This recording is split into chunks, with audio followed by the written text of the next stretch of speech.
हमारे बीच में कांग्रेस की प्रत्याशी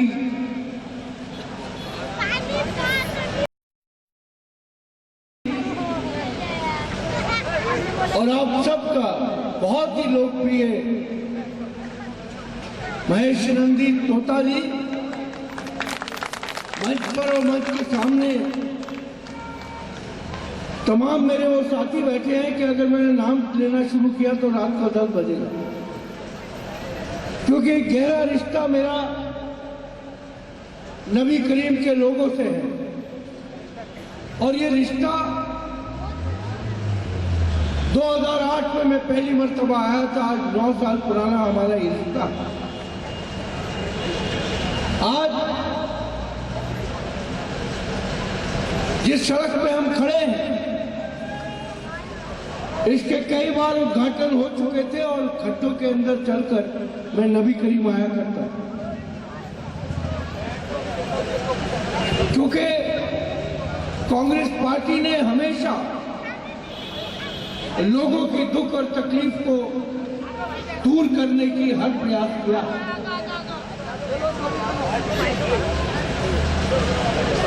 सुलक्षणा जी जो आपकी उम्मीदवार है, मैं एक बात दावे के साथ और वसूख के साथ कह सकता हूं कि आपको एक बहन के, एक मां के रूप में आपकी खिदमत करेंगी। और हम सब जितने यहाँ मंच पे और सामने हैं, हम सब इस बात की आपको गारंटी देते हैं कि आपके दुख और तकलीफ के अंदर भाई महेश नंदी और सुलक्षणा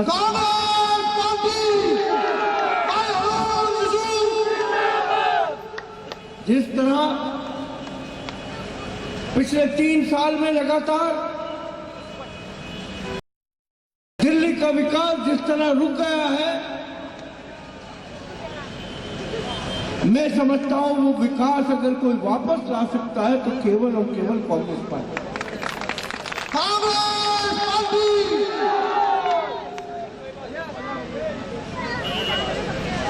जिस तरीके से केंद्र सरकार रोज नए भावनात्मक बातें करके इस देश के अंदर ध्रुवीकरण की जो राजनीति कर रही है, उसमें नौजवानों की बेरोजगारी का मुद्दा, बढ़ती महंगाई, महिलाओं के लिए, किसानों के लिए, मजदूरों के लिए कोई सवाल पूछने वाला ना हो तो हम लव जिहाद की बात करेंगे और आप क्या खा रहे हो, आप क्या पी रहे हो, उसकी बात करेंगे। और ये दोनों लोग, चाहे दिल्ली का अरविंद केजरीवाल हो या देश के प्रधानमंत्री नरेंद्र मोदी जी हो, दोनों इस देश के अंदर और दिल्ली के अंदर केवल लोगों की आंखों पर पट्टी बांधने का काम कर रहे हैं। आज जो हमारी माएं यहाँ बैठी हैं, बहनें बैठी हैं, जो घर की रसोई चलाती है, वो जानती है कि जो दाल 50 रुपए किलो मिलती थी चने की, आज वो 156 रुपए किलो मिलती है। वो बुजुर्ग, वो हमारी बहनें जो बेवा है, जिनको दिल्ली सरकार ने पेंशन दिया करती थी, 3 साल से कोई पूछने वाला नहीं है कि बुजुर्ग के पास पेंशन आई कि नहीं। और पेंशन महत्वपूर्ण इसलिए है कि वो बूढ़े माँ बाप जो सारी जिंदगी अपनी औलाद को पाल पोस कर बड़ा करते हैं, अपनी जो दौलत, जो पूंजी होती है, उसको उनको पढ़ाने लिखाने में खर्च करते हैं। और जब वो बूढ़े हो जाते हैं तो उनका ज़मीर इस बात को गवारा नहीं करता कि वो किसी के आगे हाथ फैलाए। यही मंशा थी जो दिल्ली के अंदर दिल्ली की सरकार ने बुजुर्गों को, बेवाओं को पेंशन देने का काम शुरू किया था, ताकि वो लोग शर्मिंदा न हो, अपने औलाद के आगे हाथ न फैलाना पड़े, तो एक माकूल रकम 1000 रुपये और 1500 रुपये की उनको मिल जाती है। आज जो लाडली स्कीम सोनिया गांधी लेकर आई थी, शीला दीक्षित लेकर आई थी, कि लोग अपनी लड़कियों को 5वीं 6वीं के बाद उठा लिया करते, और सोचते थे कि इसको बस लिखना पढ़ना आ जाए, उसके बाद इसकी शादी करके इसको भेज दें।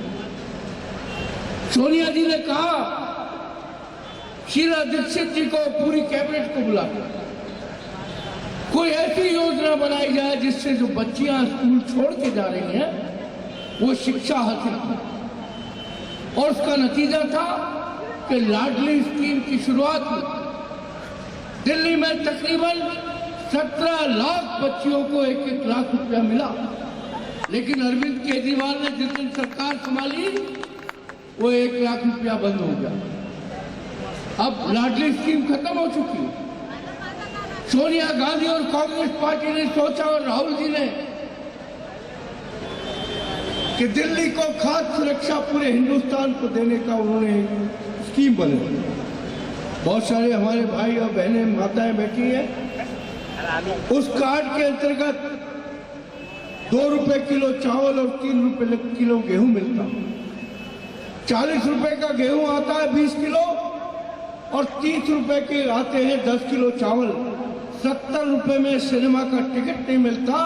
ये कांग्रेस की देन थी जो आपने कांग्रेस पार्टी ने किया। और ये इसलिए किया क्योंकि जब कोई किसी चीज का निर्माण करता, इस देश में जब हिंदुस्तान में आजादी का आंदोलन हो रहा था, इस देश में जब तमाम हिंदू, मुसलमान, सिख, ईसाई, बौद्ध, जैन, दलित, हरिजन जब सर पर कफन बांधकर अंग्रेजों से लड़ने के लिए बाहर निकले थे, तो वो दर्द कांग्रेस के लोगों के सीने में।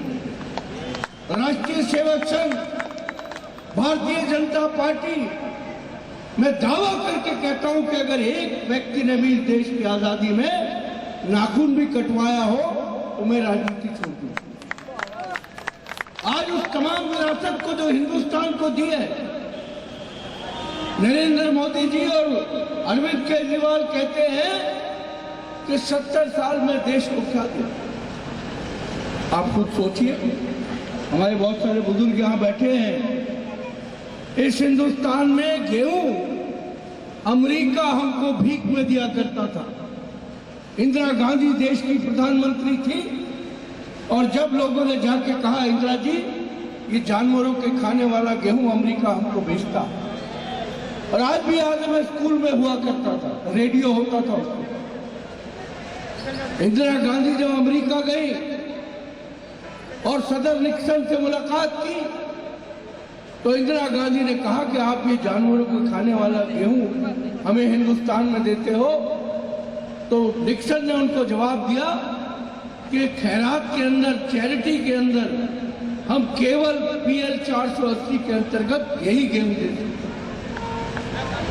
वो झांसी की रानी इंदिरा गांधी जब हिंदुस्तान के हवाई अड्डे पर कदम रखा तो देश के किसानों को आह्वान किया कि इस देश के अंदर एक हरित क्रांति आनी चाहिए, ग्रीन रेवोल्यूशन आना चाहिए। और उसके बाद इस देश के किसानों ने भंडार भर दिए और हिंदुस्तान गेहूं और चावल इतना पैदा कर दिया कि हम दूसरे देशों को एक्सपोर्ट कर दिए। हिंदुस्तान के अंदर पंडित जवाहरलाल नेहरू ने जब नई नई फैक्ट्रियां लगाई, भिलाई के अंदर, महाराष्ट्र के अंदर, उत्तर प्रदेश में, गुजरात में, तो पंडित जवाहरलाल नेहरू ने ये कहा था देश के ये आधुनिक मंदिर है, और ये आधुनिक मंदिर इस देश की तरक्की का एक रास्ता है। आज वो भारतीय जनता पार्टी के लोग जिन्होंने वादा किया था कि 1 करोड़ नौजवानों को हर साल नौकरी मिलेगी, आज उसको बुलाकर धर्म की राजनीति करके, नफरत फैलाकर, मैं आपसे पूछना चाहता हूं, मैं 25 साल इस बल्ली मारान हल्के की नुमाइंदगी की, मुझे आज तक नहीं पता कि कितने हिंदू हैं, कितने मुसलमान हैं, कितने सिख हैं, कितने ईसाई हैं, कितने दलित हैं। क्योंकि जब आप इंसानियत की सेवा करते हैं और ईमानदारी के साथ करते हैं तो आपको चेहरों के साथ उनके नाम की जरूरत नहीं है, आपको उनकी खिदमत करनी चाहिए। और वही खिदमत, वही सेवा करने की सुलक्षणा सुगंधी जो है आपके बीच में कांग्रेस की उम्मीदवार है।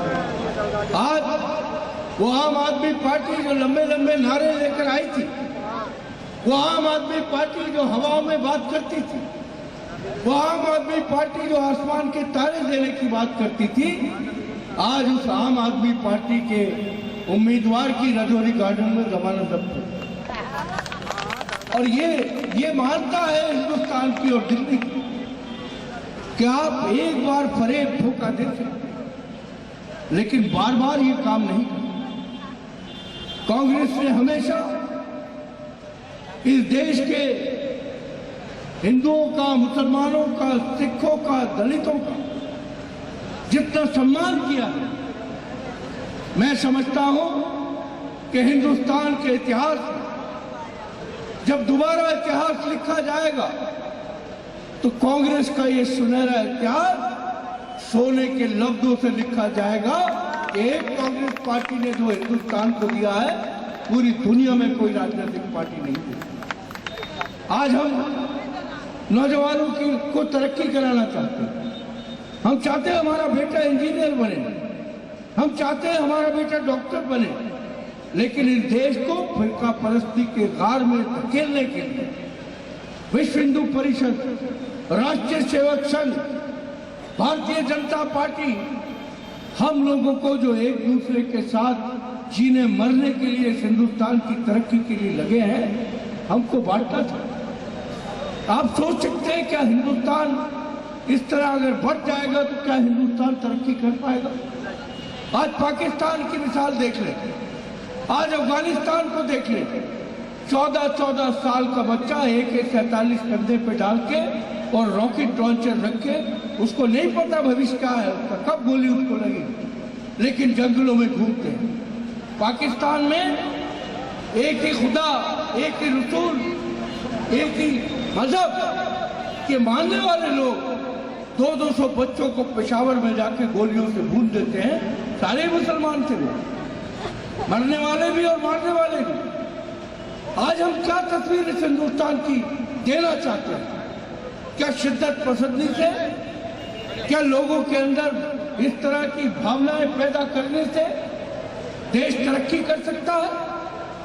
क्या इस तरह के विवादों में आप और हम सुकून से अपने बच्चों को स्कूल कॉलेज भेज सकते हैं? क्या हम सपना देख सकते हैं कि हम आपस में अब इन बच्चों को डॉक्टर और इंजीनियर बनाएंगे?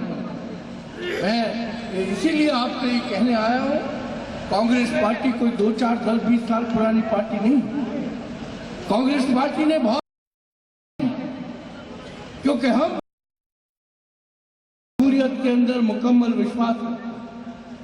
हम जानते हैं कि लोग जो फैसला करते हैं वो करवाते थे, और यही जमहूरियत की खूबसूरती।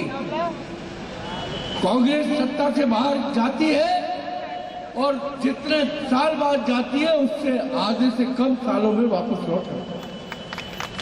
आज पूरी दिल्ली में अगर आप जाके देखें तो कांग्रेस के लिए एक ऐसा तूफान उठा है, क्योंकि हर आदमी चाहता है कि सुकून की जिंदगी हो। जब मैं कारोबार करूं, जब मैं नौकरी करूं, मेरी सुरक्षा हो, इसीलिए आज लोग कांग्रेस को वापस लाना चाहते हैं। मैं अपने तमाम साथियों को, हमारे कांग्रेस कमेटी के तमाम साथियों, नौजवानों को मुबारकबाद देता हूं कि नबी करीम का जो चुनाव है, मैंने इतिहास में इस तरह का जोशीला चुनाव नहीं देखा। और मैं आप लोगों से अपील करना चाहता हूं कि बराबर के कुरैश नगर सीट पे हमारी बहन नेहा फातिमा चुनाव लड़ रही है। बल्ली मारान से कद्दाफी नाम का नौजवान चुनाव लड़ रहा है। मेरी आप सबसे अपील है कि जहां जहां आपके जानने वाले लोग हों, कुरैश नगर में हो, बल्ली मारान में हो, हाथ जोड़कर उनको कहिए कि अगर हम विकास वापस लाना चाहते हैं तो ये तीनों कांग्रेस के उम्मीदवारों को जबरदस्त बहुमत के साथ जिताएं। और जहां तक महेश शिरंदी का ताल्लुक है, महेश शिरंदी 9 साल पहले मेरी मुलाकात हुई। एक ऐसा व्यक्ति जो हिंदू हो, सिख हो, मुसलमान हो, दलित हो, किसी भी जाति का हो, अकेला आदमी है जो हर एक के लिए खड़ा है। मैं इसलिए आपको अपील करना चाहता हूं कि कि वो लोग जो इंसानियत के साथ इंसानियत की खिदमत करते हैं, खुदा के वास्ते, भगवान के लिए, उनको कभी निराश नहीं करना चाहिए। और यही मैं अपील करने के लिए आया हूँ कि आने वाली 23 तारीख को बहन सुलक्षणा सिरंदी जी को, नेहा फातिमा को कुरैश नगर से और बल्ली मारान से कद्दाफी को भारी से भारी वोटों से जिताकर कांग्रेस के अंदर एक नया इतिहास हम सब मिलकर लिखेंगे। इन्हीं शब्दों के साथ आप सबका बहुत बहुत धन्यवाद।